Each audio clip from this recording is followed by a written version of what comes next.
आउज़ुबिल्लाहिमिनश्शैतानिर्रजीम बिस्मिल्लाहिर्रहमानिर्रहीम। अस्सलाम वालेकुम। सेकेंड ईयर बेटा, कैसे हैं आप?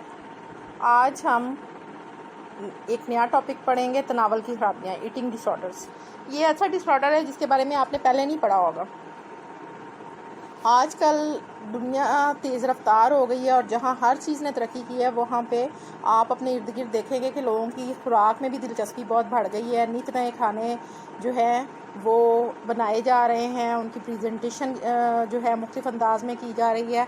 और आप अपने इर्द गिर्द भी देखते हैं कि इवन टीवी चैनल्स भी ऐसे हैं कि जहाँ पे सुबह से लेकर शाम तक खाने जो उनसे हैं वो बनाने और खाने को प्रेजेंट करने के तरीके बताए जा रहे हैं।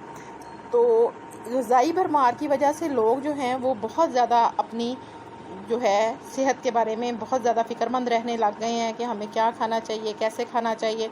और ख़ास तौर पे लोग जो हैं वो मोटापे की वजह से बड़े परेशान हैं कि कहीं जो है हम खा के ज़्यादा मोटे ना हो जाएं और वो अपने तबई वज़न को बरकरार रखना चाहते हैं और फिट और स्मार्ट नज़र आना चाहते हैं। इस लिहाज से हम ईटिंग डिसऑर्डर्स के बारे में पढ़ेंगे। उसमें हम ये देखेंगे कि फ़र्द का खुराक की तरफ किरदार कैसा होता है। ऐसे लोग जो कि ईटिंग डिसऑर्डर्स का शिकार होते हैं वो नॉर्मल लोगों की तरह खाते हैं कि उनका जो बिहेवियर है वो खुराक की तरफ मुख्तलिफ होता है। फिर ये देखेंगे कि अकॉर्डिंग टू हाइट बंदे का फ़र्द का वेट कितना होना चाहिए। और जो सेल्फ इमेज है फ़र्द का, अपनी ज़ात के बारे में फ़र्द का तसव्वुर और ख़ास तौर पे जिस्मानी तसव्वुर जो है उसको भी हम डिस्कस करेंगे कि तनावल की वजह से जो ग़िज़ाई नकाइस पैदा होते हैं खाने ईटिंग डिसऑर्डर्स की वजह से, उनको भी देखेंगे। अगर मेजरली हम तकसीम करें तो दो बड़ी जो है इक़साम में हम तनावल की खराबियों को तकसीम कर सकते हैं, कमखोरी और बेसारखोरी। कमखोरी को हम अनोरेक्सिया नर्वोसा कहते हैं और अनोरेक्सिया नर्वोसा जो है ये क्या है कि कम खाना। मोटे होने का, ऐसे अफराद जो इस बीमारी में मुब्तला होते हैं उनको मोटे होने का शदीद खौफ पाया जाता है। जैसा कि पिक्चर में भी आप देख रहे हैं कि खातून है स्मार्ट लेकिन उसको लगता है कि मैं मोटी, शीशा जो है उसके सामने उसको लगता है कि मैं मोटी हूँ। और वो ऐसे लोग जो इस जो है ये कंसेप्ट रखते हैं कि हम कहीं मोटे ना हो जाएं और मोटे ना होने के खौफ की वजह से कि हम वेट गेन कर जाएंगे, इस खौफ की वजह से वो खाना बिल्कुल तर्क कर देते हैं। खाने की तरफ उनकी दिलचस्पी बिल्कुल ख़त्म हो जाती है और बिल्कुल वो खाने में इंटरेस्ट शो नहीं करते, इंतहाई लिमिटेड हो जाते हैं खाने के लिए और बहुत ज़्यादा जो है डाइट कॉन्शियस हो जाते हैं।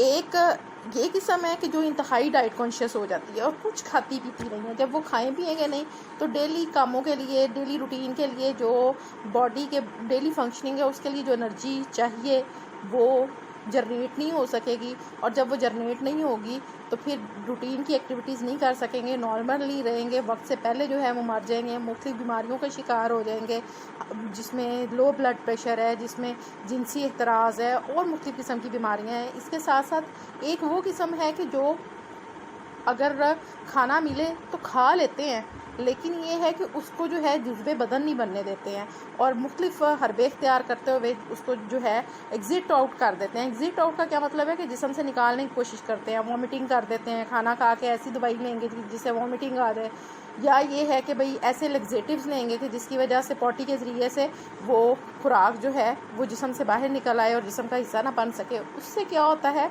कि फ़र्द जो है अपने डाइट को कंट्रोल करके अपना वेट तो कंट्रोल कर लेता है लेकिन डेली रूटीन लाइफ के लिए जो मुख्तलिफ एक्टिविटीज़ के लिए जो एनर्जी है वो नहीं मिल पाती और उसकी वजह से मुख्तलिफ अमराज का शिकार जो है वो फ़र्द होने लग जाता है।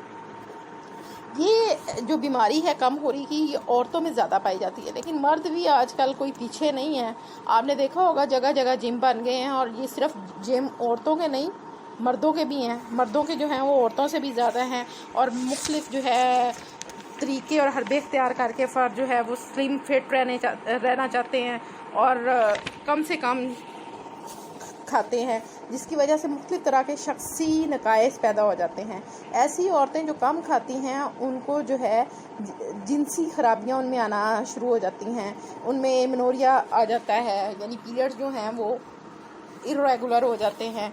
इसके अलावा ये है कि जिनसी फेलियर से एतराज़ आ जाता है। कमखोरी की वजह से बहुत सारे बायोलॉजिकल प्रॉब्लम्स भी आ जाते हैं, जिस तरह से ब्लड प्रेशर मैंने आपको बताया कि कम रहता है। इसके अलावा दिल की धड़कन सुस्त रहती है, हड्डियाँ कमज़ोर हो जाती हैं, गुर्दों के अमराज आ जाते हैं, बाल झड़ की बीमारी हो जाती है।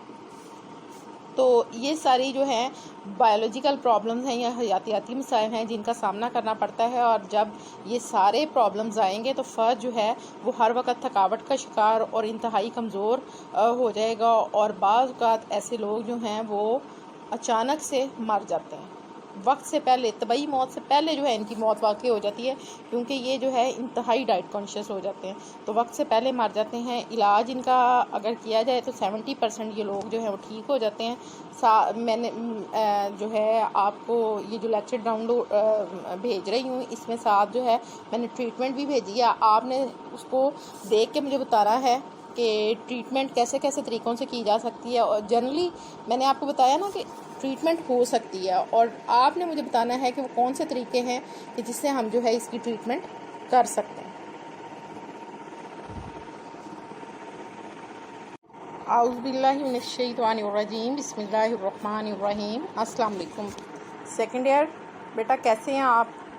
आज हम एक नया टॉपिक पढ़ेंगे, तनावल की खराबियाँ, ईटिंग डिसऑर्डर्स। ये ऐसा डिसऑर्डर है जिसके बारे में आपने पहले नहीं पढ़ा होगा। आजकल दुनिया तेज़ रफ्तार हो गई है और जहाँ हर चीज़ ने तरक्की की है वहाँ